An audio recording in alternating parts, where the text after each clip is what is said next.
Hi everyone, thanks for tuning in again. This is Mrs. Kirk and I'm going to walk you through my 13.11 notes on projectile motion. So projectile motion, I'm going to be going over how to use parametric equations in a word problem.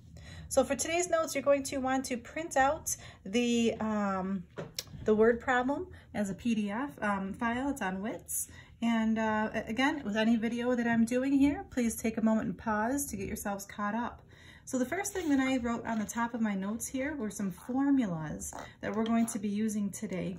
The first formula is x equals v, you could say v sub 0, or you could say v naught.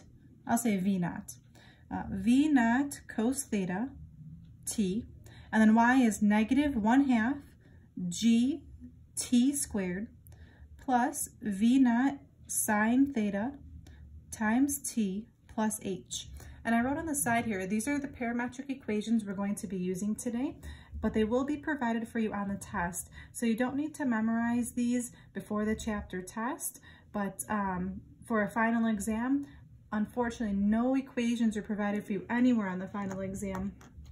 So at the end of my notes, I'm going to take out my handy polar fact sheet that I've been working on, and I'm going to go ahead and add these parametric equations onto my polar fact sheet. So I've got that handy for my final exam.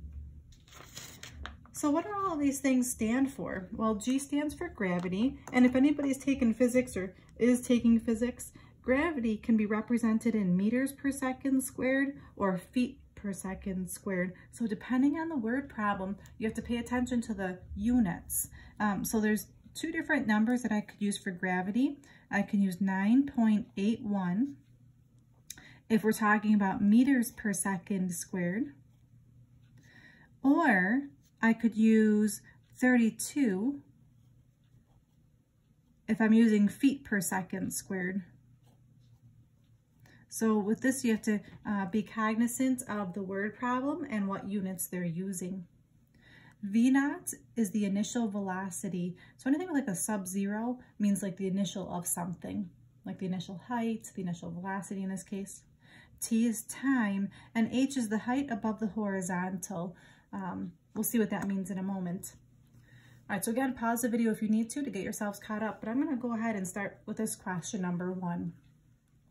So this is the word problem that you have available for you. I'm going to read it once and highlight some important things.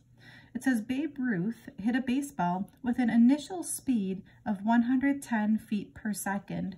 I'm going to underline that. We have an initial speed of 110 feet per second at an angle of 40 degrees to the horizontal. The ball was hit at a height of 3 feet off the ground. Part A. Find parametric equations that describe the position of the ball as a function of time. Okay, so right here it's telling me to find the parametric equations. So I do need to use those equations from the top of my notes. I'm going to go ahead and copy the equations down before I plug anything in. So on the side of my paper here, I'm going to start by writing x equals v naught cos theta t. And I'm going to plug in the information that I know. I've got x equals, now this would be a good spot to challenge yourselves to see if you can understand how to plug in the values with the things that I underlined. So maybe pause the video and give it a try. I'm going to keep on going. V naught is the initial velocity. So how fast was he hitting the ball initially? Well, the initial velocity or initial speed was 110. Cosine and theta is the degree measure. Well, in this question, it tells us it's 40 degrees.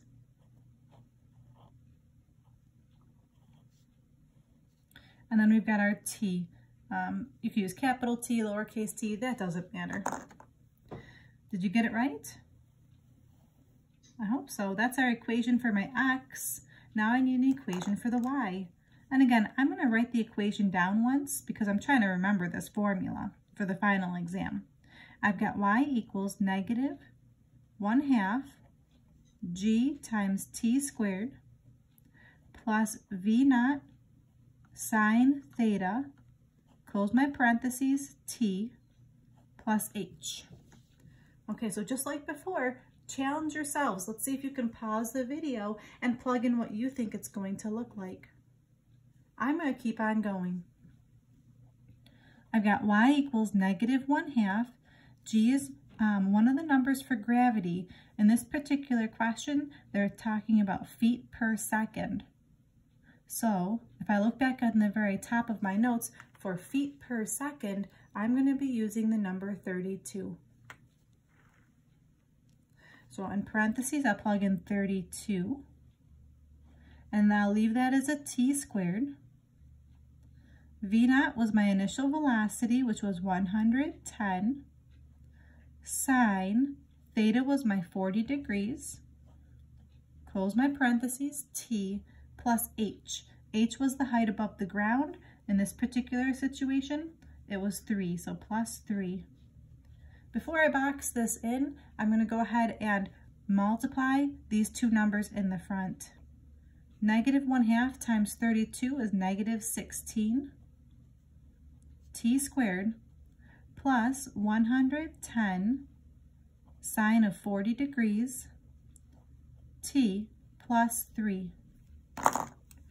Did you get it right? I hope so, and if not, go back and check out the video to see if you can figure out where your mistakes were. So that's part A. That's the parametric equations. These are the parametric equations.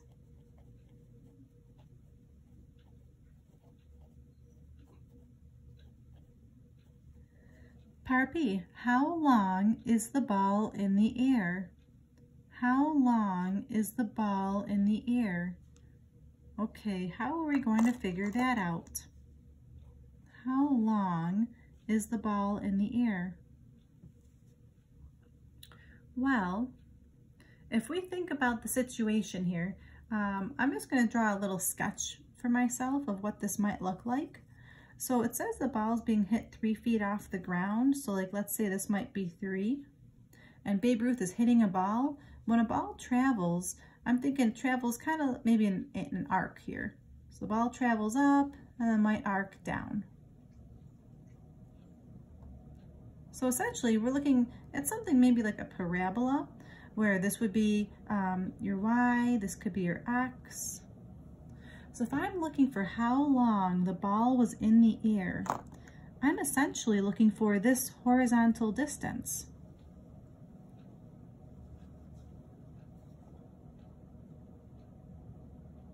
So how can I figure that out? Well, if I can figure out this point here, I can use the first coordinate there for the horizontal distance. So let's see here. What do I want y to be at that spot? I want y to be 0, so I'm going to write that down. You want y to equal 0, and then you can solve this for time. Oops, solve for t. And I know I used x and y in this picture, but in my parametric equations, it's just y's and t's. All right, so now that you know the strategy here, I can go ahead and fill in my values. Okay, so we've got 0 equals -16 t squared plus 110 sine of 40 degrees t plus 3. All right, now just solve that for t. Oh yeah, I don't really know the sine of 40. That's not a nice number, and this is not a quadratic that I feel comfortable factoring. So what's another strategy? If I need to solve this for t, how can I do that? Well, my suggestion here would be to take this first term and plug that in for y1. Take this whole term and plug that in for y2. And let's graph this in function mode.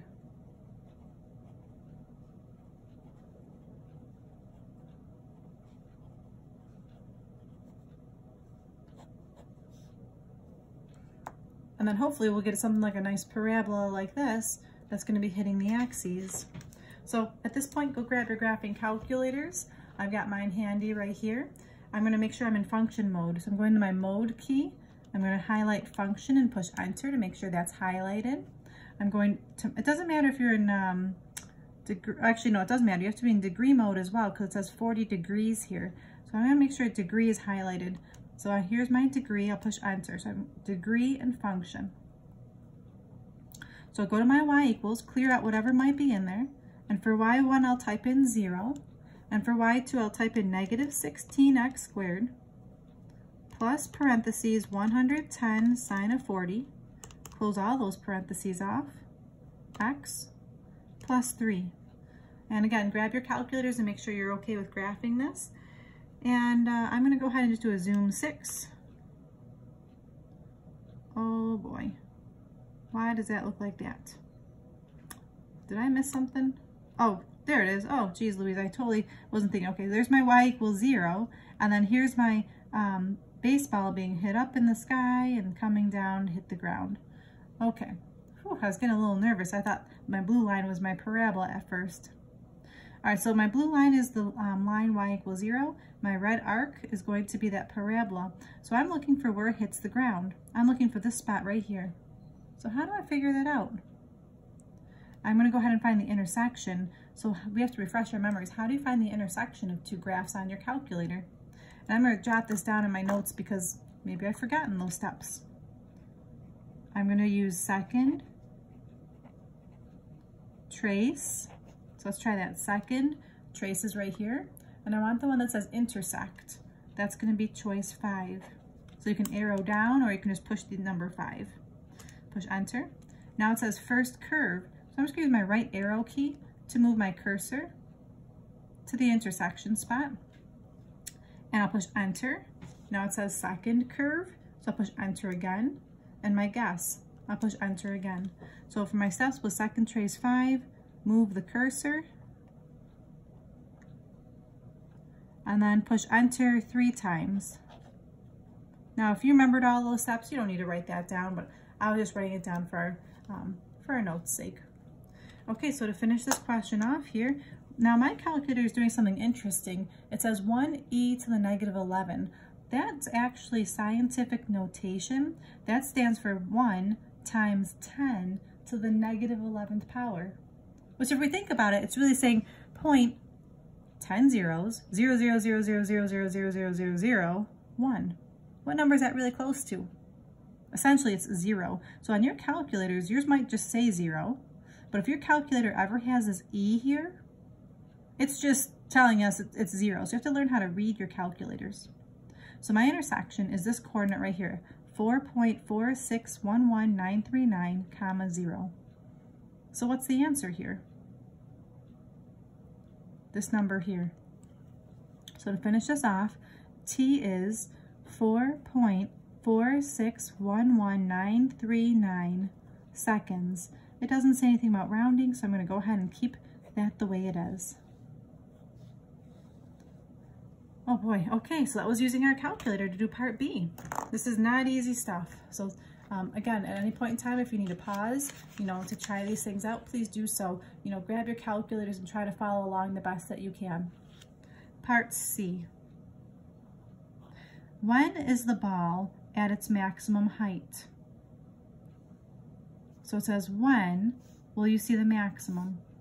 And then determine the maximum height. So I'm not going to actually use any algebra here. I'm going to utilize my graphing calculator. So how can I figure out when it's at the maximum height? You're going to need to change your window.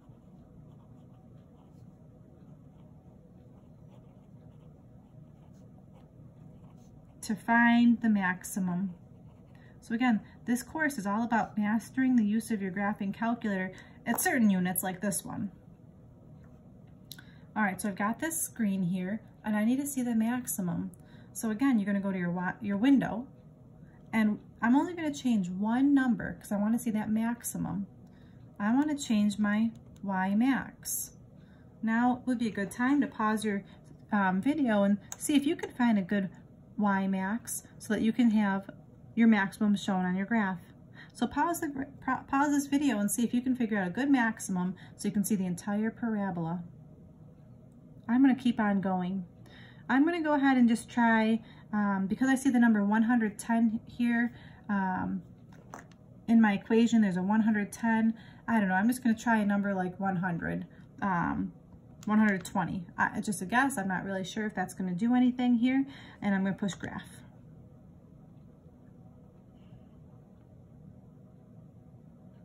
And you can see my calculator's thinking over here. It's got the little circle going. And so I definitely went a little bit higher than was necessary, but I can see that there's the maximum shown. So anytime you change your window, you should write your window down. So I'm going to write that down before I write my answer. My window,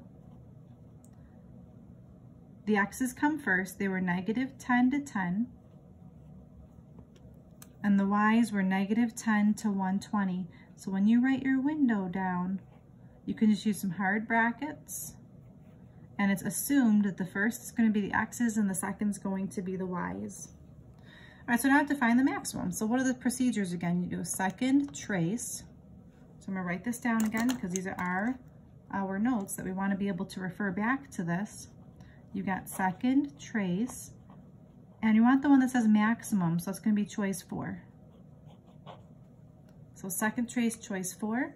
Now it says left bound. So now you want to move your cursor. So here's the maximum where my pen tip is. Just move the cursor so it's on the left-hand side of the maximum. And as you can see, if I'm using the left key, yikes, my cursor's on this line here. It's not going to my parabola. So if you want the cursor to be on the parabola, you don't use the left and right key. Use the up or down, and that will toggle between graphs. So if I push the up key, that went to my parabola graph. If I push up again, it goes back to my line graph. So to toggle between graphs, you use the up or down key. So I use the up. Okay, so again, I gotta move my cursor so it's on the left-hand side of my maximum. My cursor is too close to my maximum right now, so I'm gonna move it a little more to the left. See how the cursor is definitely on the left-hand side? I'm gonna push enter, and now it says right bound. So now I'm gonna use my right-hand arrow key and move my cursor so it's on the right-hand side. It's anywhere on the right-hand side of the maximum. You don't wanna be too close to the maximum. I'll push enter again. Now, if you notice on my screen, my calculator gave me these 2 arrows on top. That's telling my calculator that the maximum is going to be someplace between those 2 arrows. And if I look at my graph, yeah, sure, it does look like the maximum is going to be between those 2 arrows.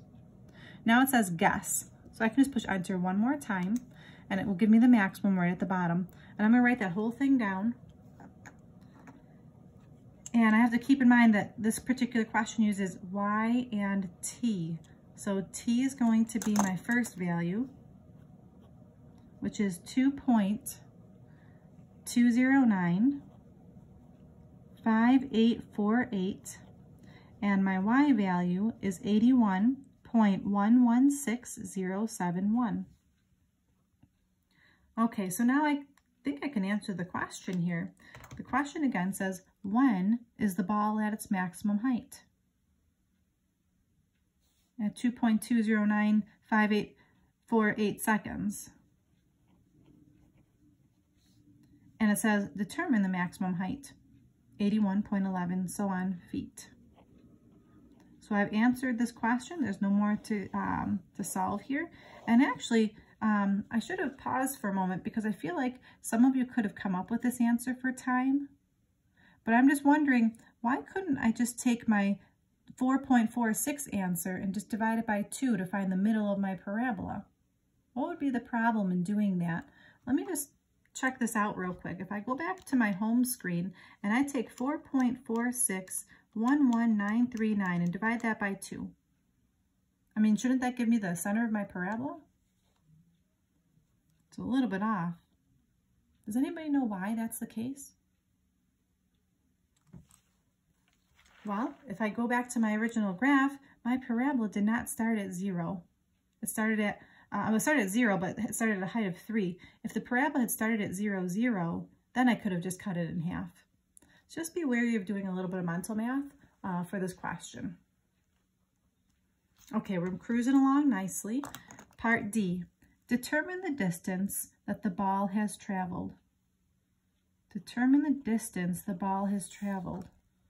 Wait a second, how do we do that? The distance the ball has traveled. Well, isn't that going to be x? Let me go back up here and change this to t so it's not confusing me. The distance something travels is the horizontal distance, which is x, and we had a formula for x in our part A. I'm going to write that formula down. It was x equals parentheses 110 cosine of 40 degrees times t. Wait a second, if I want to know the distance the ball has traveled, so I'm actually figuring out right now, if I were to look at this graph, I'm not figuring out the horizontal distance, I'm figuring out from start to finish, including this arc, how far the ball has traveled. So it's kind of neat. Well, I know the time the ball has traveled, so now I can plug that into my x equation to figure out essentially the length of this curve. So how long did the ball actually travel? I think that was back over here in my part B. It traveled 4.46 seconds. So I'm going to use that number and plug it in.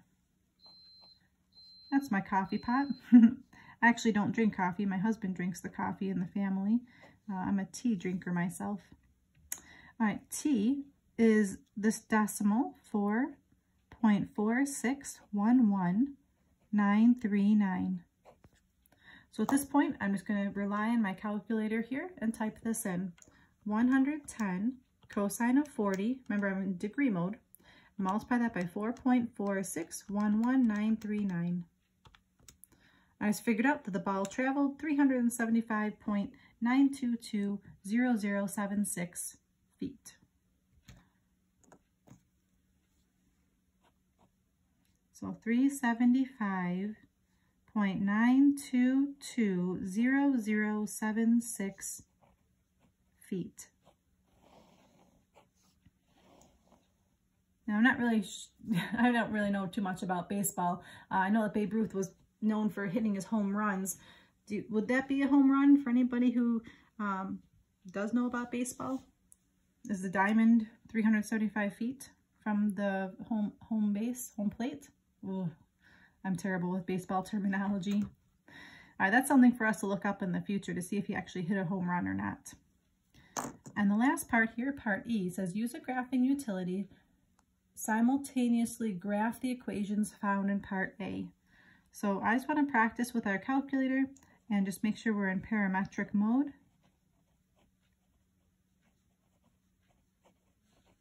And I'm going to go ahead and type in my my equations. So I'm going to my, oh, I forgot to change my mode.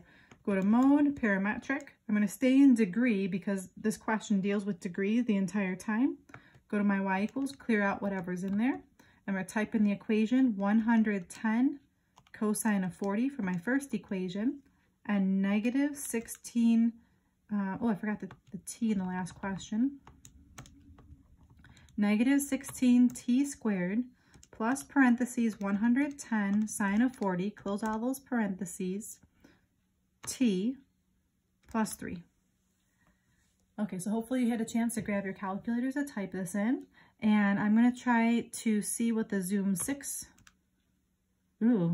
zoom 0, zoom 0, and zoom 5. Okay, that's looking pretty darn awful. So let me show you some strategies here. I'm going to go back to my zoom 6.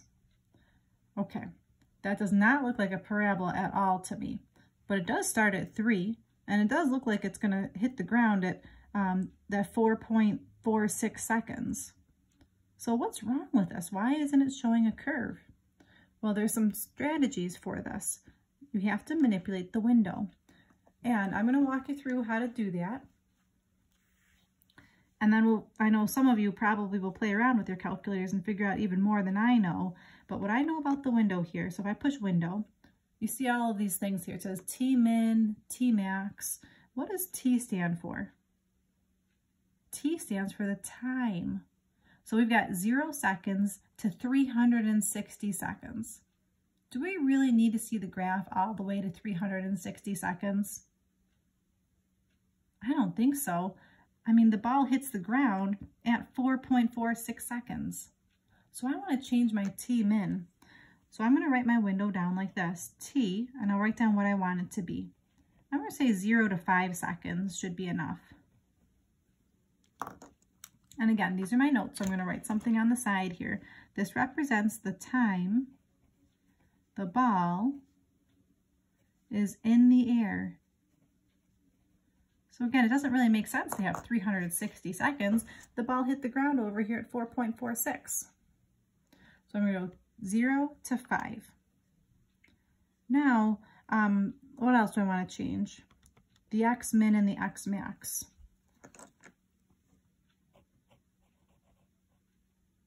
Actually, I'll just write X and I'll do my hard brackets. I don't need to write min and max. So let's think about this. The X. The X represents the feet that the ball has traveled. So, in this particular question, the ball goes from 0 feet to how far did the ball actually travel? It traveled 375 feet. So I think 0 to 400 might be a good X value. So 0 to 400. And then for the Y's, let's see, the Y's, do we find anything for Y for any of these? Oh, here we go. Y was 81.11 feet. That was, what did that represent? That represented, determine the maximum height of the ball. That was the maximum height of the ball. So if the ball went a maximum of 81 feet, we don't need to see too much higher than that. So I would say 0 to maybe 100 would be good.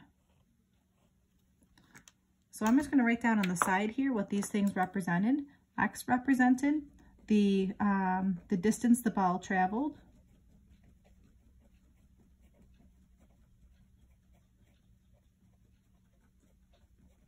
And Y represented the height of the ball.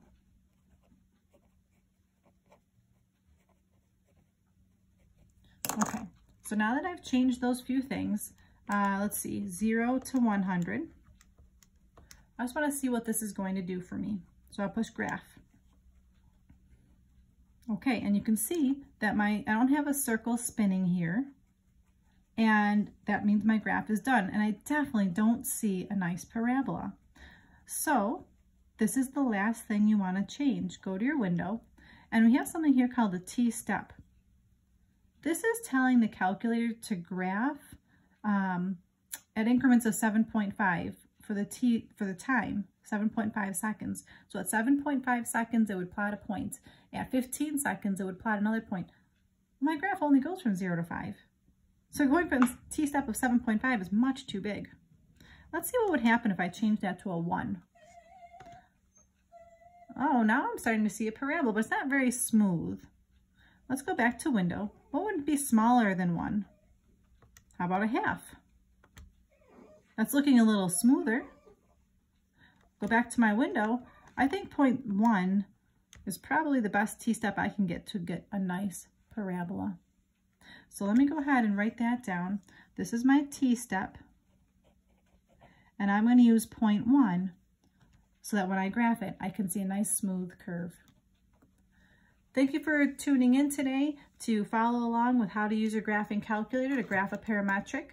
And I hope that maybe if you got some time, check out and see if that 375.9 would have been a home run or not. Tonight's homework, you've got 3 practice questions here. This is homework 13-12. It's on page 715, questions 44, 49, and 53. The answers are on AN 84. Thanks so much for tuning in today. You guys are amazing as usual. Have a great day. And until next time, stay safe. This is Mrs. Kirk. Bye-bye.